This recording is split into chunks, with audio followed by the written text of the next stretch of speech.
تب جا کر یہ مسئلہ حل ہو پائے گا۔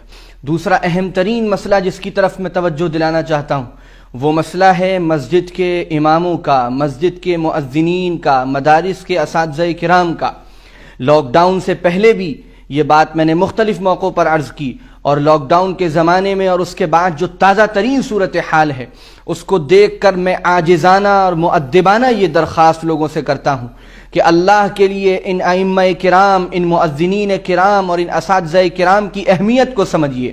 یہ دنیا میں بظاہر سادہ سے اور معمولی سے نظر آنے والے لوگ یہ اللہ کے مقرب ترین بندے ہیں۔ یہ جانتے تھے کہ مدرسوں میں پڑھنے کے بعد ان کو چند ہزار روپے کی تنخواہ کے علاوہ اور کوئی راستہ کمانے کا نہیں مل پائے گا۔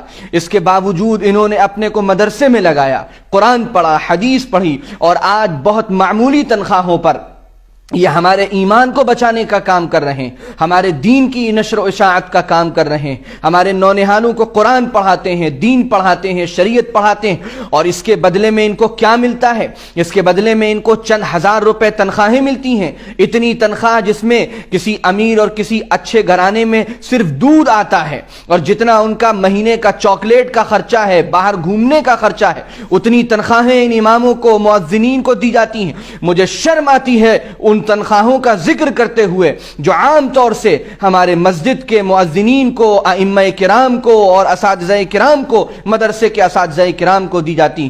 میں خاص طور سے اپیل کرتا ہوں، ان کو پہچانیے، ان کے مقام کو پہچانیے، ان کی عظمت کو پہچانیے، ان کی قدر کیجیے۔ ان کو ایسا مشاہرہ اور ایسی تنخواہ مسجد کی ہر مسجد کی کمیٹی ایسا مشاہرہ دے جو کم از کم یہ عزت کی زندگی گزار سکیں۔ کیا ان کی تمنائیں نہیں ہیں؟ کیا ان کا دل نہیں چاہتا ہوگا اچھا کھانے کا؟ کیا ان کے بیوی بچوں کو اور اچھے کپڑے پہننے کی طبیعت نہیں ہوتی ہوگی؟ کیا ان کا کبھی کہیں جانے کا دل نہیں چاہتا ہوگا؟ کیا ان کو اچھی سواری لینے کا دل نہیں چاہتا ہوگا؟ کیا ان کو اپنے لیے ایک ذاتی مکان بنانے کا، اپنے حج بیت اللہ کے لیے پیسے جمع کرنے کا، کیا یہ خواہشیں ان کے دل میں پیدا نہیں ہوتی ہوں گی؟ یہ گھٹ گھٹ کر اپنی خواہشوں کو دباتے ہیں۔ ان کے اندر خودداری ہوتی ہے، ان کے اندر غیرت ہوتی ہے، ان کے اندر حیا ہوتی ہے، اس لیے یہ کہتے نہیں ہیں لوگوں سے۔ اے مسجد کے کمیٹی کے ذمہ داروں، میں آپ سب سے عاجزانہ گزارش کرتا ہوں، ذرا جھانک کر دیکھیے اپنی مسجد کے ائمہ کا کیا حال ہے،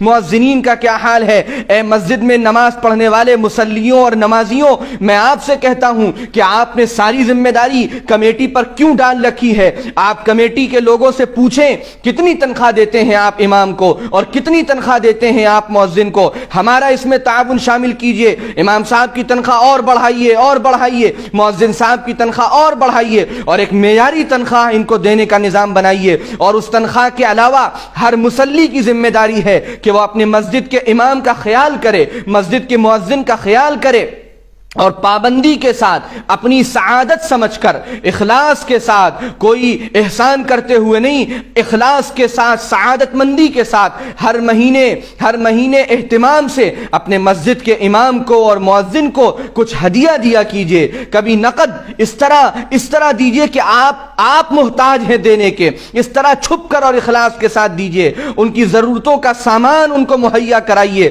یہ ہر نماز پڑھنے والے کی ذمہ داری ہے۔ آپ کے یہاں ٹی وی کا بل اور انٹرنیٹ کا بل اور موبائلوں کا بل جتنا جاتا ہے اس سے کم تنخواہیں آپ کے مسجد کے امام کی ہیں، آپ کے مسجد کے مؤذن کی ہیں۔ کیسے اللہ کو جواب دیں گے؟ کیسے نبی کریم صلی اللہ علیہ وسلم کا سامنا کر پائیں گے کہ جنہوں نے تمہارے دین کی فکر کی، جنہوں نے تمہیں 5 وقت نماز پڑھائی، ان کے ساتھ تمہاری کنجوسی کا یہ عالم تھا؟ بڑی قسم پرسی میں وہ لوگ جیتے ہیں، ان کے یہاں بیماریاں آتی ہیں، وہ مجبور ہیں سرکاری اسپتالوں کی لمبی لائنوں میں لگنے کو، کیونکہ وہ 100-200 روپے سے زیادہ اپنے بیوی اور بچے کے علاج پر خرچ نہیں کر سکتے۔ اگر مسجد کے امام یا ان کے گھر میں، ان کے بیوی بچوں میں، مؤذن یا ان کے گھر میں بیوی بچوں میں کوئی بیمار ہے، مسجد کے تمام مصلیوں کی ذمہ داری ہے کہ ان کے بہترین سے بہترین علاج کی وہ فکر کریں، ان کی خبرگیری کریں، ان کو ضرورت کا سامان مہیا کرائیں، اور یہ سب اپنی سعادت مندی سمجھ کر کریں۔ اساتذہ مدارس کے اساتذہ کرام کا جو حال ہے لاک ڈاؤن کے زمانے میں اور اس کے بعد اب مدرسے ابھی بند ہیں، ہم خبرگیری نہیں کرتے، ہم فکر نہیں کرتے۔ یہ ذمہ داری تمام مصلیوں کی، تمام نماز پڑھنے والوں کی ہے، اور سب سے آسان راستہ یہ ہے کہ ہر مسجد کے اطراف کے گھر والے اپنے مسجد کے امام کی فکر کر لیں، اپنے مسجد کی مؤذن کی فکر کر لیں، اپنی مسجد میں چلنے والے مدرسے کی فکر کر لیں۔ زیادہ دور جانے کی ضرورت نہیں ہے،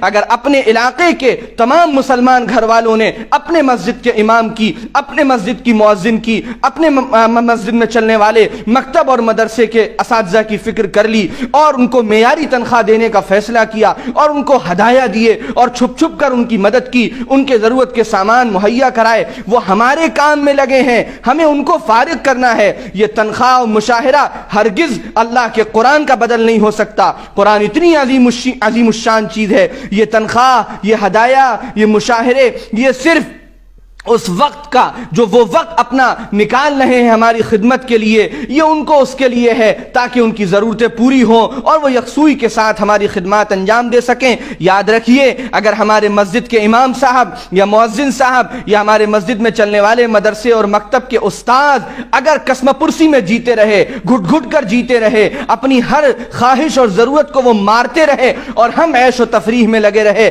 تو اللہ کے ہاں ہمارے لیے کوئی جواب نہیں ہوگا۔ ہم اس عمل کی نحوست دنیا سے لے کر آخرت تک دیکھیں گے۔ بڑی بڑی مسجدوں کی یہ کارگزاریاں ہیں کہ ان کے کمیٹی کے لوگ ہوں یا اس مسجد میں نماز پڑھنے والے مصلی ہوں، وہ خود لاکھوں اور کروڑوں میں جیتے ہیں، اور ان کے مسجد کا امام چند ہزار روپے میں گھٹ گھٹ کر زندگی گزارتا ہے۔ ایسے لوگ کیسے اللہ کا سامنا کریں گے، کیسے نبی صلی اللہ علیہ وسلم کا سامنا کریں گے؟ اس فکر کو اپنے اوپر سوار کر لیجئے، اور ہر شخص اپنے مسجد کی، اپنے محلے کی فکر میں لگ جائے۔ اللہ تعالی ہمیں ان ائمہ کرام کی، ان مؤذنین کرام کی، اور ان مدارس کے اساتذہ کرام کی بے انتہا قدر کی توفیق عطا فرمائے، اور ان کی بڑھ بڑھ کر ان کی خوب مدد کرنے کی، ان کا خوب ساتھ دینے کی، اور ان کی خدمت کو اپنی سعادت سمجھنے کی توفیق عطا فرمائے۔ میرے اس پیغام کو جتنا ہو سکے دوسروں تک پہنچائیے، فردن فردن ایک ایک فرد تک پہنچائیے۔ اس سلسلے میں رابطہ کیجئے، محلے کے لوگ بیٹھ کر آپس میں نظام طے کریں، مصلی بیٹھ کر آپس میں نظام طے کریں، اور اس مسئلے کو سوچئے، اپنے دل پر ہاتھ رکھ کر، ذہن کو لگا کر کہ اگر ان کی جگہ میں ہوں تو پھر میں کیا سوچوں گا۔ اللہ عمل کی توفیق عطا فرمائے۔ والسلام علیکم ورحمۃ اللہ وبرکاتہ۔